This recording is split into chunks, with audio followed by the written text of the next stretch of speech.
विनाश काले विपरीत बुद्धि। वह त्रिलोक विजयी रावण, जिसकी हुंकार मात्र से दसों दिशाएं कांप उठती थी, जिसके भय से काल भी अपना मार्ग बदल लेता था, आज उसी की स्वर्णिम लंका शमशान बनने की कगार पर खड़ी थी। आखिर क्यों? केवल एक अधर्म के कारण। महलों के एकांत में एक पत्नी सती मंदोदरी ने रावण की आंखों में साक्षात मृत्यु को नाचते हुए देख लिया था। उसने अपने महाप्रतापी पति के चरणों में गिरकर भिक्षा मांगी थी, देवी सीता को लौटाने की। किंतु क्या रावण के अहंकार ने अपनी अर्धांगिनी के प्रेम और सत्य की पुकार सुनी, या फिर विधि का विधान कुछ और ही था? जानिए उस संवाद को जिसने लंका के भाग्य का निर्णय किया। नमस्कार दोस्तों, रामायण के पन्नों में रावण का अहंकार तो हम सभी ने सुना और देखा है, लेकिन उस अहंकार की दीवार से टकराकर चकनाचूर होती एक पत्नी की व्यथा को बहुत कम लोगों ने समझा है। आज हम चर्चा करेंगे सती मंदोदरी की, जो पंचकन्याओं में से एक थी और जिनकी बुद्धिमत्ता स्वयं देवगुरु बृहस्पति के समान थी। आखिर वो कौन से तर्क थे, वो कौन सी भविष्यवाणियां थी जो मंदोदरी ने रावण के समक्ष रखीं? क्यों एक असुर पत्नी ने अपने पति को मर्यादा पुरुषोत्तम के शरण में जाने को कहा? यह केवल पति पत्नी का संवाद नहीं है, यह धर्म और अहंकार का महायुद्ध है। यह कहानी हमें सिखाती है कि जब घर की लक्ष्मी विनाश की घंटी सुन ले तो उसे अनसुना करना सर्वनाश को निमंत्रण देना है। तो चलिए समय के चक्र को पीछे घुमाते हैं और लंका के उस कक्ष में चलते हैं जहां नियति अपना खेल रच रही थी। कहानी का आरंभ उस क्षण से होता है जब लंका की सुगंधित हवाओं में अधर्म की दुर्गंध घुलने लगी थी। जब से लंकेश माता जानकी का हरण कर अशोक वाटिका में लाए थे, तब से लंका का तेज क्षीण होने लगा था। मंदोदरी, जो परम सती और मैदानव की पुत्री थी, उन्होंने प्रकृति के बदले हुए रंग देख लिए थे। महलों के ऊपर गिद्धों का मंडराना, सूर्य का निस्तेज होना और रातों को भयानक स्वप्न आना, ये सब साधारण घटनाएं नहीं थी। ये विधि का विधान था जो चिल्ला चिल्ला कर कह रहा था कि लंका का अंत निकट है। मंदोदरी का हृदय एक अनजाने भय से कांप उठा। एक पतिव्रता स्त्री की अंतर्दृष्टि ने भांप लिया था कि यह कोई सामान्य स्त्री नहीं, बल्कि साक्षात कालरात्रि लंका में प्रवेश कर चुकी है। अपने पति के प्राणों की रक्षा हेतु मंदोदरी ने अपने आंसुओं को पोंछा और भारी कदमों से उस कक्ष की ओर प्रस्थान किया जहां त्रिलोक विजेता रावण अपने अहंकार के मद में चूर बैठा था। वह जानती थी कि आज उन्हें प्रेम और कठोर सत्य दोनों का सहारा लेना होगा। दशानन के भव्य कक्ष में सन्नाटा पसरा था, जिसे केवल मंदोदरी की पायल की ध्वनि ने तोड़ा। स्वर्ण सिंहासन पर विराजमान रावण को देखकर मंदोदरी का हृदय हाहाकार कर उठा। जिस मुखमंडल पर कभी वेदों का ब्रह्मतेज दमकता था, आज वहां कामवासना और अहंकार की काली छाया थी। मंदोदरी ने अत्यंत विनीत भाव से एक सच्ची अर्धांगिनी की भांति रावण के चरणों को स्पर्श किया और अश्रुपूरित नेत्रों से कहा, हे प्राणनाथ, आप तो परम ज्ञानी और महायोद्धा हैं। देवताओं को भी परास्त करने वाले आपके बाहुबल को छल से एक स्त्री के हरण की क्या आवश्यकता पड़ी? पराई स्त्री का स्पर्श तो दूर, उसका अनुचित चिंतन भी महापाप है। जिसे आप अपना पौरुष समझ रहे हैं, वह वास्तव में आपके गौरवशाली कुल और कीर्ति पर लगा एक अमिट कलंक है। स्वामी, यह प्रेम नहीं, यह विनाश का बीज है। इस मोहनिद्रा से जागिए। मंदोदरी ने रावण के क्रोध की परवाह किए बिना सत्य कहना जारी रखा। उन्होंने कांपते स्वरों में कहा, स्वामी, आप जिसे एक साधारण वनवासी राजकुमार समझने की भूल कर रहे हैं, वे नर रूप में स्वयं नारायण हैं। स्मरण कीजिए, जनस्थान में खर और दूषण जैसे महायोद्धाओं का 14 सहस्त्र सेना के साथ अकेले ही संहार कर देना, क्या यह किसी साधारण मनुष्य के बस की बात है?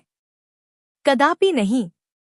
नाथ, श्री राम से वैर मोल लेना साक्षात काल को ललकारना है। और जिन्हें आप सुंदरी समझकर हर लाए हैं, वे मिथिला की राजकुमारी मात्र नहीं, वे तो जगदम्बा हैं, साक्षात आदिशक्ति का अवतार है। आपकी लंका अभी तक सुरक्षित है तो केवल इसलिए कि देवी सीता की शीतलता ने आपके पाप की अग्नि को अभी भड़कने नहीं दिया है। जिसे आप अपनी विजय समझ रहे हैं, वह वास्तव में लंका के सर्वनाश की मौन प्रस्तावना है। मंदोदरी ने रावण के अहंकार पर सबसे करारी चोट करते हुए लंका दहन की घटना का स्मरण कराया। वे कातर स्वर में बोली, हे दशानन, यदि मेरे वचनों पर विश्वास नहीं है तो अपनी ही आंखों से उस राख को देखिए जो अभी भी लंका की छाती पर पड़ी है। एक साधारण वानर जिसे आप तुच्छ समझ रहे थे, वह शतयोजन दुस्तर सागर को लांघकर आया, आपकी अशोक वाटिका को उजाड़ दिया और आपके वीर पुत्र अक्षय कुमार का वध कर पूरी स्वर्ण नगरी को अग्नि के हवाले कर गया। जरा विचार कीजिए स्वामी, जिसके दूत में इतना तेज और विनाशकारी सामर्थ्य है, उसका स्वामी कितना प्रतापी होगा। वह वानर तो केवल एक चेतावनी देने आया था। उसने सिद्ध कर दिया कि आपके अभेद्य किले और राक्षसी माया श्री राम के एक सेवक के सामने भी तिनके के समान है। यह प्रकृति का संकेत है, इसे समझिए। मंदोदरी ने अपनी बात को आगे बढ़ाते हुए एक अंतिम उपाय सुझाया, समर्पण। उन्होंने रावण के कठोर हृदय को पिघलाने का प्रयास करते हुए कहा, हे नाथ, अभी भी समय शेष है। अहंकार का त्याग कर विवेक का दामन थाम लीजिए। श्री राम से वैर त्याग कर उनसे संधि कर लीजिए। सीता जी को आदर सहित उन्हें सौंप दीजिए। स्वामी, रघुकुल शिरोमणि राम केवल वीर ही नहीं, वे दीन बंधु और शरणागत वत्सल भी हैं। यदि आप अपना शीश झुकाकर उनकी शरण में जाएंगे तो वे निश्चय ही आपको क्षमा कर देंगे। वे तो शत्रु के भी गुणों का सम्मान करते हैं। मेरे सुहाग और इस कुल की रक्षा के लिए इस व्यर्थ के युद्ध को रोक दीजिए। स्मरण रहे, जहां धर्म है वहीं विजय है। श्री राम साक्षात धर्म के विग्रह हैं, उनसे युद्ध करना स्वयं के अस्तित्व को मिटाना है। मंदोदरी की मार्मिक पुकार सुनकर दशानन रावण का कक्ष एक भयानक अट्टहास से गूंज उठा। उसकी हंसी में विनाश की प्रतिध्वनि थी। रावण ने अपनी मूंछों पर ताव देते हुए अपनी अर्धांगिनी को तुच्छ दृष्टि से देखा और कहा, मंदोदरी, तुम स्त्रियों का हृदय वास्तव में बहुत दुर्बल होता है। तुम व्यर्थ ही भयभीत हो रही हो। क्या तुम भूल गई? मैंने अपने बाहुबल से कुबेर को हराया है, यमराज को बंदी बनाया है और स्वयं महाकाल शिव को प्रसन्न किया है। देवता, गंधर्व, यक्ष सभी मेरे चरणों में शीश झुकाते हैं। तो फिर ये दो वनवासी राजकुमार और वानरों की तुच्छ सेना मेरा क्या बिगाड़ लेगी? मुझे अमरता का वरदान प्राप्त है। मेरे भय से सूर्य भी लंका में मंद होकर चमकता है। यह संधि का प्रस्ताव कायरों के लिए है, लंकापति रावण के लिए नहीं। मैं युद्ध करूंगा और विजय प्राप्त करूंगा। मंदोदरी रावण के अट्टहास से विचलित नहीं हुई, बल्कि उनकी आंखों में करुणा और गहरी हो गई। उन्होंने रावण को एक अंतिम भयानक सत्य से अवगत कराया। वे बोली, नाथ, आप अपने वरदानों और शस्त्रों पर इतना अभिमान कर रहे हैं, किंतु स्मरण रहे, शस्त्र शरीर को काट सकते हैं पर सती के संकल्प को नहीं। देवी सीता का पातिव्रत्य धर्म ही वह अदृश्य अग्नि है जो लंका की नींव को जला रही है। स्वामी, पराई स्त्री के नेत्रों से गिरा एक भी आंसू इंद्र के वज्र से भी अधिक घातक होता है। जिसे आप अपनी प्रिया बनाने का स्वप्न देख रहे हैं, वह वास्तव में आपकी कालरात्रि है। वेद कहते हैं कि जब एक निर्दोष और पतिव्रता स्त्री रोती है, तो उसके आंसुओं के गिरने से पहले ही उस कुल का पुण्य क्षीण हो जाता है। आप सीता जी को नहीं, बल्कि अपनी मृत्यु को हठपूर्वक अपनी गोद में बैठाए हुए हैं। जब धर्म और नीति की बातें रावण के पत्थर दिल पर असर न कर सकीं, तो एक माँ और महारानी का हृदय चीख उठा। मंदोदरी ने आंसुओं की धार के बीच रावण को उसके सबसे प्रिय पुत्रों और भाइयों का वास्ता दिया। उन्होंने बिलखते हुए कहा, हे लंकेश, यदि आपको अपने प्राणों का मोह नहीं, तो कम से कम अपने वीर पुत्र मेघनाद और भाई कुंभकर्ण के विषय में तो सोचिए। आपके इस हठ की अग्नि में लंका का हर एक योद्धा भस्म हो जाएगा। मैं अपनी दिव्य दृष्टि से देख रही हूँ कि लंका की गलियां वीरान हो गई हैं और हर घर से केवल विधवाओं के करुण क्रंदन की ध्वनि आ रही है। स्वामी, अधर्म के रथ पर सवार होकर आप युद्ध तो लड़ सकते हैं, पर अपने वंश को नहीं बचा सकते। क्या आप चाहते हैं कि आपके बाद आपका तर्पण करने वाला, आपका नाम लेने वाला भी कोई शेष न बचे? इस प्रलय को रोक लीजिए। मंदोदरी के तमाम तर्कों, आंसुओं और चेतावनियों के बाद भी जब रावण टस से मस न हुआ, तब उस सती ने एक कड़वा सत्य स्वीकार कर लिया। उन्होंने देखा कि रावण के सिर पर साक्षात काल मंडरा रहा है। हमारे शास्त्र कहते हैं, विनाश काले विपरीत बुद्धि, अर्थात जब मनुष्य का अंत निकट आता है, तो विधाता सबसे पहले उसकी विवेक शक्ति का हरण कर लेते हैं। मंदोदरी समझ गई कि यह रावण का हठ नहीं, बल्कि प्रारब्ध है जो उससे यह सब करवा रहा है। उन्होंने एक दीर्घ निश्वास छोड़ी और रावण को अंतिम बार करुण दृष्टि से देखा। वे जान गई थी कि अब लंका के भाग्य में केवल रक्त और राख लिखी है। एक पत्नी का धर्म निभाते हुए उन्होंने उसे बचाने का हर संभव प्रयास किया, किंतु विधि के विधान को बदलने में वे असमर्थ रहीं। अब वे केवल मौन रहकर उस महाविनाश की प्रतीक्षा करने को विवश थीं। आखिरकार वही हुआ जिसका भय मंदोदरी को था।